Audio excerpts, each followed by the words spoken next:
oportunidad. Y siguiendo con el programa, vamos a presentar a nuestro cuarto expositor invitado, quien es doctor en filosofía de la Universidad de los Andes, magíster en filosofía y magíster en estudios culturales de la misma universidad, politólogo de la Universidad Nacional de Colombia. Nos estamos refiriendo al doctor Iván Darío Ávila Gaitán, quien nos acompaña desde Colombia y nos hablará sobre fundamentos episodianos para el derecho animal. Sea usted bienvenido, doctor Ávila. Le cedemos el uso de la palabra. Adelante, doctor.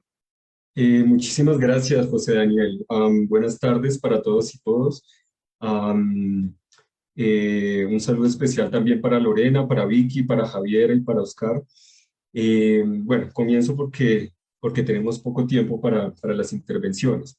Entonces, yo efectivamente titulé esta presentación Fundamentos Spinozianos para el Derecho Animal.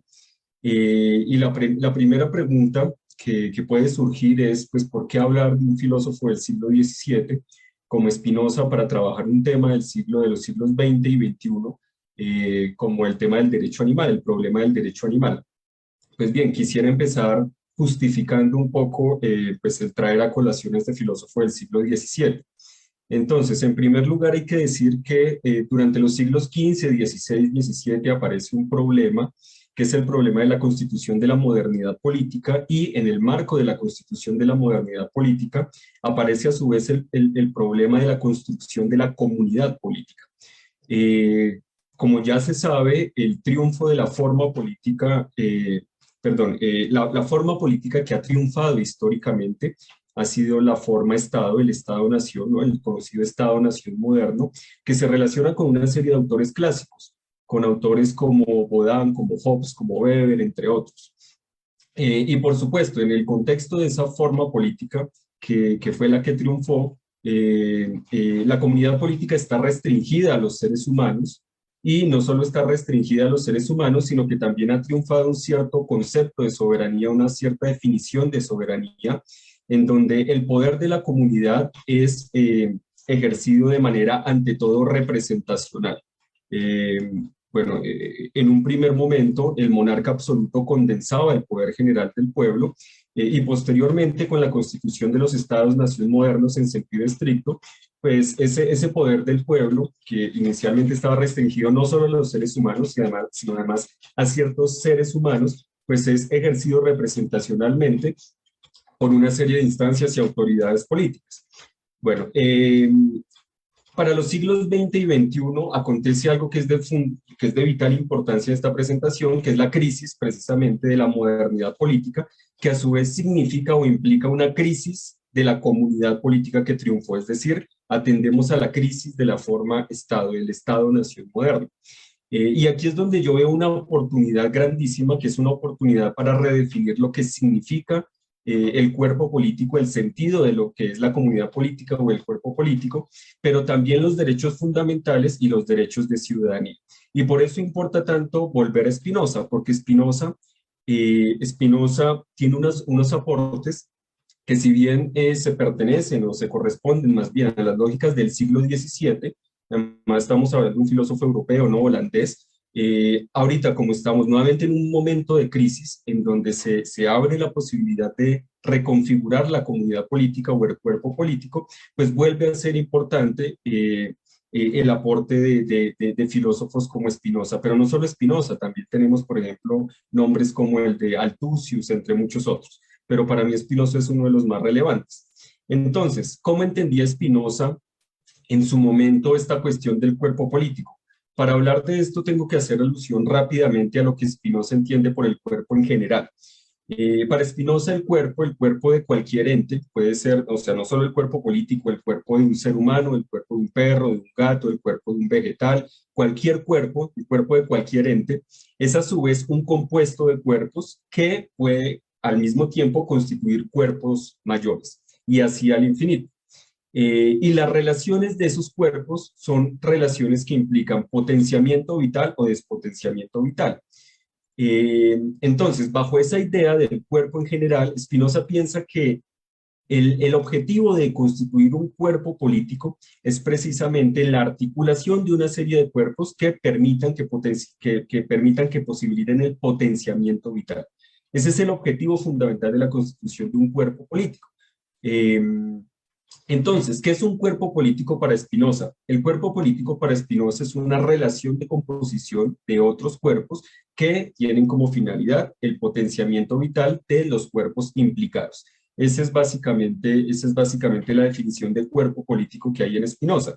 Ahora, estos cuerpos son cuerpos en principio heterogéneos, es decir, Spinoza no cierra la comunidad política de antemano a los seres humanos.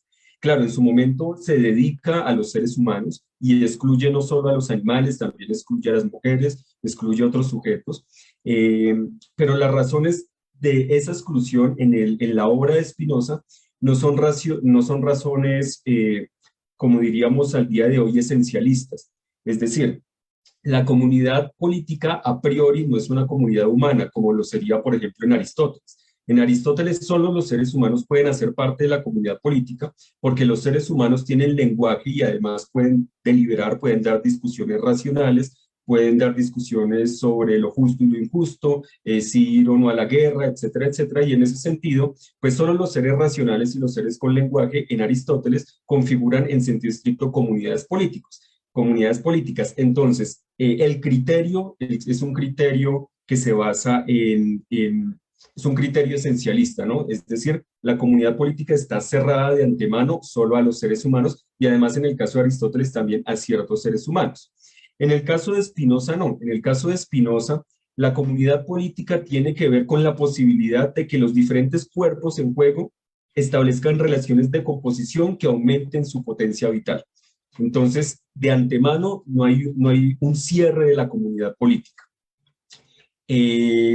Claro, ¿cómo entender esto al día de hoy? Pues al día de hoy, dados nuestros conocimientos en torno a los cuerpos y a las mentes de los animales no humanos, pero también dadas las renovadas relaciones que hemos empezado a establecer con los animales no humanos, es posible asumir que no solo es un hecho la constitución de cuerpos políticos multi, inter y transespecie, sino que además esa forma-estado, la forma-estado a la que estamos acostumbrados, puede reconfigurarse y transformarse en otra cosa, darle paso a comunidades de carácter poshumano que involucren humanos y no humanos, dadas las relaciones de composición entre esos cuerpos tendientes a aumentar la potencia vital. Entonces, ese es el primer punto importante. Segundo punto importante, Spinoza establece una diferencia clave, que es la diferencia entre el esclavo y el ciudadano.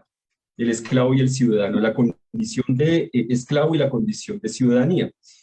Básicamente, el ciudadano, que en el trabajo de Spinoza tiene el nombre de súbdito, el concepto que él utiliza es el de súbdito, pero bueno, esto tiene que ver obviamente con la época, estamos en el contexto, ¿no?, del siglo XVII, pero fundamentalmente podemos traducir ese concepto de súbdito como ciudadano. Entonces, la diferencia fundamental entre el esclavo y el ciudadano está en la libertad. El esclavo no es libre y el ciudadano es libre. Pero ¿qué significa que el ciudadano sea libre? Que el ciudadano sea libre significa por lo menos tres cosas. Primero, el ciudadano acata normas, es decir, el ciudadano no es libre porque carezca de normas, el ciudadano acata normas, acata las normas de su cuerpo político, de su comunidad política. ¿Pero por qué las acata? Porque esas normas le convienen, porque esas normas están en pro de su potenciamiento vital y, en últimas, del potenciamiento vital del cuerpo político en general. Entonces, ese es el primer punto importante. Segundo punto importante, es libre porque explícitamente no le pertenece a nadie. El ciudadano no le pertenece a nadie, a diferencia del esclavo. El ciudadano no tiene amo, no tiene dueño, no tiene propietario. Y tercer elemento, el ciudadano no es esclavo de sus pasiones. No es esclavo en el sentido tradicional, pero el ciudadano tampoco es esclavo de sus propias pasiones. Es decir, el ciudadano en lo posible no está sujeto a sus propias pasiones, a su propio cuerpo. Ahora, esto, ¿cómo de alguna manera aplicarlo para el caso de los animales no humanos? Para el caso de los animales no humanos, donde hablaríamos obviamente de una ciudadanía animal, en un sentido amplio, en primer lugar es necesario el reconocimiento de los derechos fundamentales. Es decir, si el ciudadano es aquel que no tiene amo, que no tiene dueño, pues evidentemente los animales no humanos no pueden seguir teniendo el estatus de cosa, ni de cosa sintiente, que es el estatus intermedio al que han hecho referencia anteriormente aquí en este espacio. Entonces, el primer paso es el reconocimiento de los derechos fundamentales, que ¿cuáles son? Vida, libertad e integridad física, que es tanto, que integridad corporal, que es tanto física como mental. Entonces, fundamental el reconocimiento, valga la redundancia, de esos tres, de esos derechos fundamentales que pueden reducirse a esos tres. Pero además es necesario el reconocimiento de los derechos de ciudadanía. Y los derechos de ciudadanía están en relación ¿con qué? Con el problema del potenciamiento vital. Ya habíamos dicho que el cuerpo político se constituye no solo para garantizar la mera supervivencia o los básicos, los mínimos de las personas o humanas o no humanas que integran ese cuerpo político, sino que además ese cuerpo político se constituye para garantizar el potenciamiento, no solo lo básico, la supervivencia, los mínimos, sino el potenciamiento vital. Y para eso se requiere no solo de derechos fundamentales, o no solo, como diría Martha Nussbaum, de unas normas de especie mínimas, no solo eso, sino que se requiere de unos derechos de ciudadanía que hagan posible ese potenciamiento vital. Y cuando hablo de derechos de ciudadanía, ¿a qué me refiero? Me refiero básicamente a dos cosas, por lo menos, por lo menos. Primero, una garantía de socialización y una garantía de sujeción. ¿Cómo así que una garantía de socialización y una garantía de sujeción? Sí, una garantía de socialización en el sentido de que los animales no humanos también, a los animales no humanos también se les debe garantizar una socialización adecuada para que se puedan desenvolver de la manera más adecuada en el cuerpo político en el que tienen lugar al cual pertenecen. Pienso, por ejemplo, en los perros que utilizan, ¿no? y que educan para las peleas de perros. A esos perros se les debe garantizar unos derechos que yo he llamado aquí de resocialización, ¿no? En ese caso concreto. Pero además, el problema no es solo el de la socialización, sino el de la dessujeción. Yo a menudo digo que el problema de la dominación animal en términos genéricos implica tres cuestiones interrelacionadas, o tres fenómenos interrelacionados, que son la subordinación, la explotación y la sujeción. La subordinación implica asumir una relación jerárquica entre humanos y otros animales, ¿no? Los humanos están en una posición de mando y los demás animales en una posición de obediencia e inferioridad. Entonces, obviamente eso queda desarmado ya con el reconocimiento de los derechos fundamentales. Todos somos iguales en el sentido de que nadie puede ser propiedad de nadie, ni nadie es inferior por naturaleza que nadie. El problema de la explotación tiene que ver con ¿qué? Con considerar al animal no humano como cosa de la cual se puede extraer algún tipo de beneficio económico o de otra índole. Ese también queda levantado por el reconocimiento de los derechos fundamentales. Pero luego hay un fenómeno, aparece un fenómeno un poco más complejo, que es el de la sujeción. La sujeción, ¿cuándo acontece? La sujeción acontece cuando el animal queda atado a su propio cuerpo y a sus propios comportamientos. Y allí, ¿qué hay que llevar a cabo? Procesos a veces de modificación corporal, pero también procesos de resocialización, procesos educativos respecto a los animales no humanos. ¿Para qué? Para que el animal no humano no quede atado a sus propias pasiones o a su propio cuerpo y pueda integrarse al cuerpo político con miras a aumentar su potenciamiento vital, ¿no? O su potencia vital. Entonces, eso es muy importante. Esa es digamos, la primera parte de los derechos de ciudadanía. Y luego estarían los derechos de participación política, que también son derechos de ciudadanía. Y los derechos de participación política tendrían que ver básicamente con tres cositas, y con esto acabo.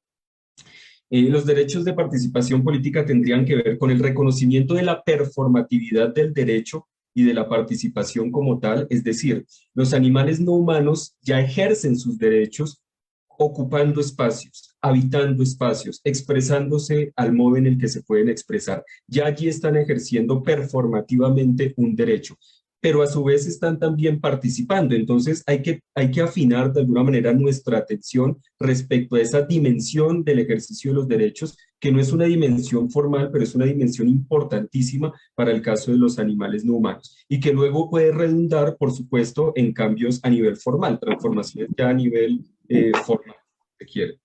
El segundo elemento sería la necesidad de presencia de veedores antiespecistas en diferentes instancias institucionales y veedores además en lo posible escogidos por sorteo. ¿En qué instancias? En instancias como el derecho y el aparato político-administrativo, el urbanismo, la salud pública, la policía, la educación, el entretenimiento, sexualidad y reproducción, alimentación, economía, entre muchos otros. Pero además no es solo necesaria la presencia de veedores antiespecistas, sino también de colaboradores que interpreten no solo las necesidades básicas de los animales no humanos, sino también sus preferencias porque no estamos hablando solo de supervivencia o de mínimos básicos, sino de potenciamiento vital. Y para ello es necesario también, obviamente, la participación de personas con un buen conocimiento en etología, pero una etología crítica, con un enfoque antiespecista, y también la participación de personas que hayan coexistido, convivido con diferentes tipos de animales no humanos, ¿no? Lo cual implica, por supuesto, el establecimiento de unos determinados lazos que son también lazos afectivos. Entonces, estos colaboradores y estos veedores antiespecistas serían fundamentales en las instancias que mencioné hace un momento. Y básicamente con esto, de alguna manera, empezaríamos a garantizar la participación política como parte pues, de los derechos básicos de ciudadanía. Bueno, dejaría hasta ahí para darle paso a las preguntas. Muchas gracias, estimado doctor Ávila, por su excelente exposición, que estamos muy seguros que ha sido de mucha utilidad para nuestro público tan querido a nivel jurisprudencial, también a los doctores y al presente público presente que nos sigue. Ahora pasaremos a la ronda de preguntas.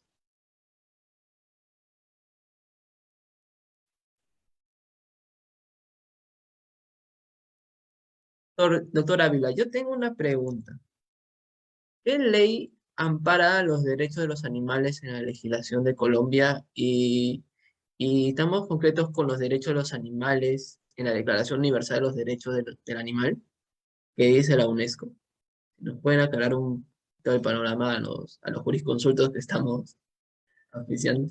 Sí, yo respondería en primer lugar como Oscar, que me parece que aquí hay personas mucho más, digamos, con una formación más afín para dar ese tipo de respuestas, especialistas en el campo del derecho. Pero en el caso colombiano, bueno, en primer lugar hay que decir que en ninguna parte del mundo los animales no humanos son en sentido estricto sujetos de derechos.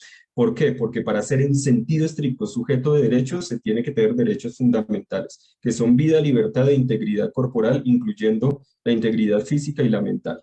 Entonces, a mi modo de ver, no se puede hablar en sentido estricto de animales no humanos como sujetos de derechos. Ahora, en un sentido lato, obviamente sí se ha hablado de derechos de los animales, incluyendo el caso colombiano. Y en el caso colombiano, y así lo ha dicho, por ejemplo, Luis Domingo Gómez, que es el defensor del apoderado, del oso Chucho, creo que Vicky hizo referencia a él. Luis Domingo Gómez ha dicho que en el caso colombiano los derechos de los animales tienen un reconocimiento implícito. No es explícito, pero sí está implícito. Además que en algún momento sí fueron mencionados, ¿no? Pero no ha habido un gran desarrollo al respecto. Eso es lo que podría decir ahora, eso es lo que hay en el ordenamiento vigente.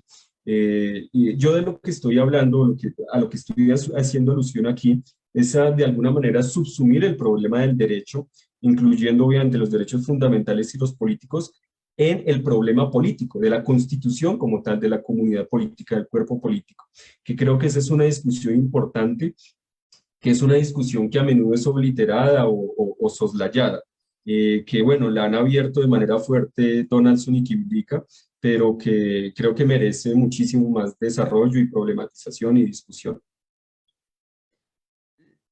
Gracias, doctor. Otra pregunta adicional que nos dice nuestro público querido nos refiere la doctora Susana Sampaoli, que nos dice, ¿cuál sería, en su opinión, el primer paso de recorrido que se debería implementar para instalar el concepto de ciudadanía animal?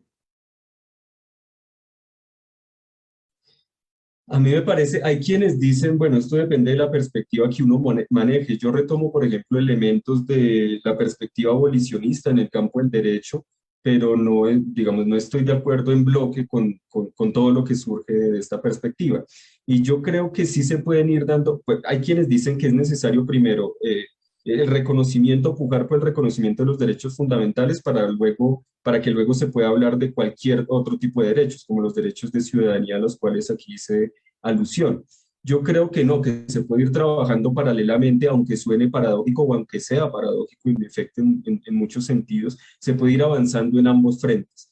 Y por ejemplo, en el campo del caminar hacia el reconocimiento de los derechos de ciudadanía, de la ciudadanía animal, es importante todo lo que ocurre, por ejemplo, al interior de las instituciones educativas, al interior del mismo aparato político-administrativo, es decir, todos los de la salud pública, por ejemplo, la introducción de médicos veterinarios, de médicas, médicos veterinarios con un enfoque antiespecista, ¿no? En la constitución de todos estos comités que puedan servir de intérpretes de necesidades y preferencias, pero también comités veedores. Todo eso se puede ir poco a poco implementando y tiene que ver, ahí tiene que ver mucho, pues obviamente juega un papel muy fuerte la cuestión de la constitución y el fortalecimiento de organizaciones animalistas con carácter antiespecista.